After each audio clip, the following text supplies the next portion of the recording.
식구들!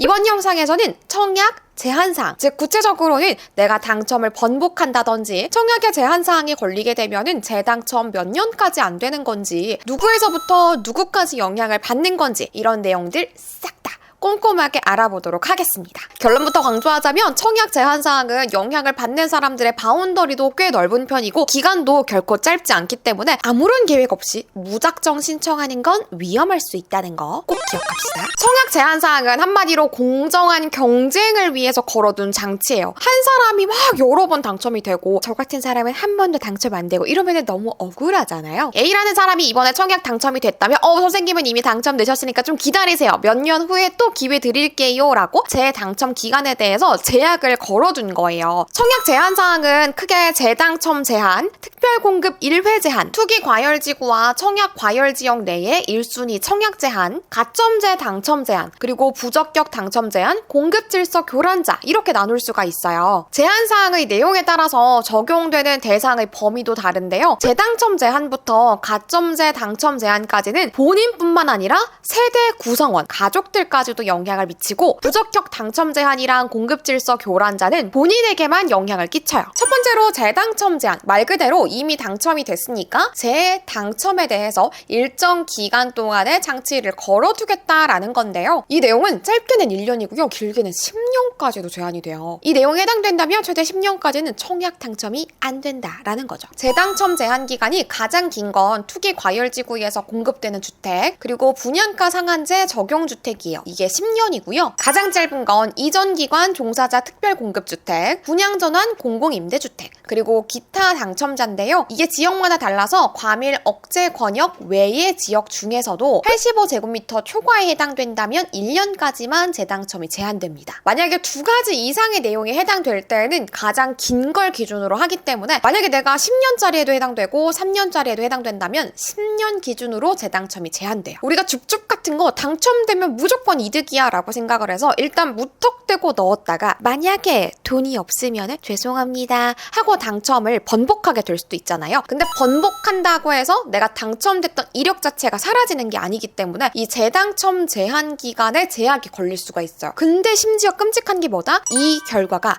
나에게만 영향을 끼치는 게 아니라 나의 세대에 포함된 다른 가족에까지 영향을 끼친다. 이때 세대 구성원이라는 단어를 잠깐 짚고 가자면요. 주민등록 등본안에 같이 묶여있는 사람들을 다 얘기한다. 이렇게 생각하면 돼요. 정식 명칭으로는 주민등록표 등본을 기준으로 하는 건데요. 이 안에서도 청약 신청자 본인, 그러니까 나, 그리고 배우자, 남편이나 아내가 되겠죠. 여기에 나와 배우자의 직계 존속도 해당이 돼요. 존속이 위에 분들을 얘기를 하는 거여서 부모님도 해당이 되고요. 할머니, 할아버지도 다 포함이 됩니다. 그리고 또 나와 배우자의 직계 비속도 여기 해당이 되는데 비속이 밑이에요. 자녀가 있다거나 손자, 손녀가 있을 때 다 해당이 되고요. 나와 배우자의 형제, 자매는 세대에 속한 사람으로 보지 않아요. 두 번째가 특별공급 1회 제한인데요. 특별공급은 말 그대로 특별하잖아요. 그러니까 계속 기회를 무한정 주는 게 아니고 한정을 지어둬요. 원칙적으로 특별공급은 세대당, 한 명당 아니에요. 세대당 평생 한 번으로 제한이 됩니다. 그러니까 정말 신중하게 선택을 해야 되는 거죠. 여기서 특별공급은 신혼부부 특공, 다자녀 특공, 노부모 부양 특공, 생애 최초 특공, 기관 추천 특공 등등 다 포함을 하는 거고요. 이것도 마찬가지로 본인뿐만 아니라 세대 구성원 전부 다 영향을 받으니까 신중해야 됩니다. 세 번째는 전부 다 제한이 되는 것은 아니고 1순위가 되는 거에 대해서 제약을 걸어둔 항목이에요. 투기 과열지구와 청약 과열지역 내에 1순위 청약 제한을 거는 거죠. 투기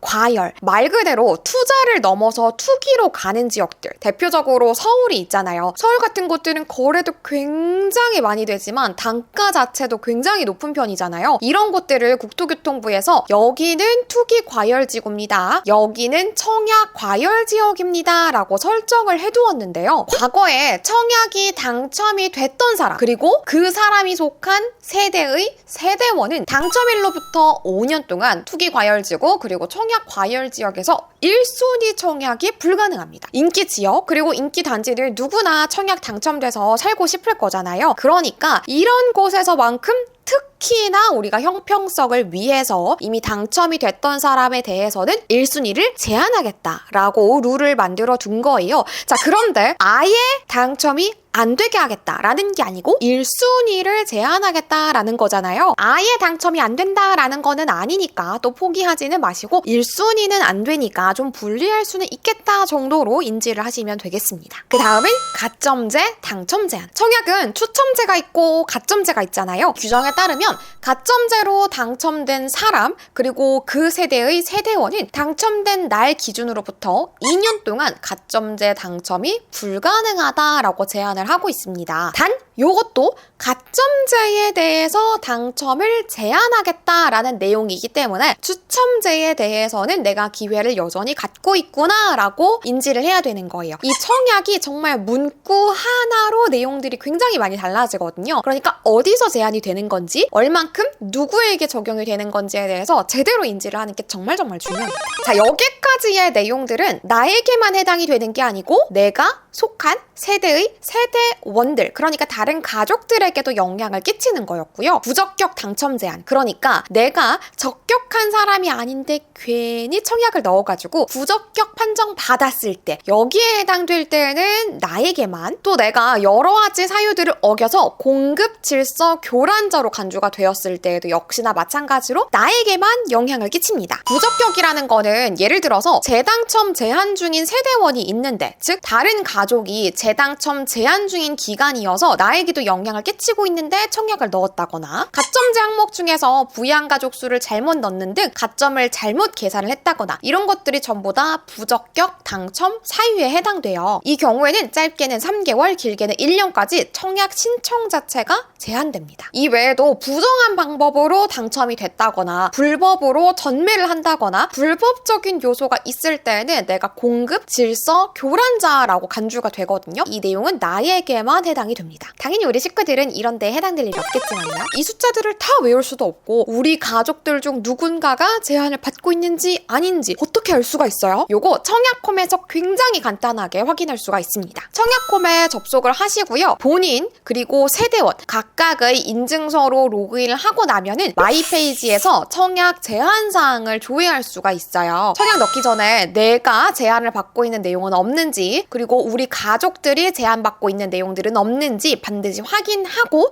청약 신청하시는 거 추천드립니다. 저도 제발 청약 좀 당첨되게 해주세요 라고 빌고 비는 사람 중에 한 명이에요. 그런데 이런 간절한 마음이 또 너무 지나치다 보면은 내가 현실적으로 지금 여건이 안 되는 상황인데 괜히 무턱대로 신청을 하게 하는, 잘못된 선택을 하게 하는 경우들이 종종 있단 말이에요. 이성의 줄을 꽉 잡고 방금 알려드린 청약홈의 제한사항들 먼저 잘 살피신 다음에 신청하시는 거 꼭 추천드리고 싶습니다. 청약에 관련해서 궁금한 것들 있으시면 댓글 꼭 달아주세요. 다음에 영상으로 만들도록 하겠습니다. 구독과 좋아요 잊지 마세요. 안녕!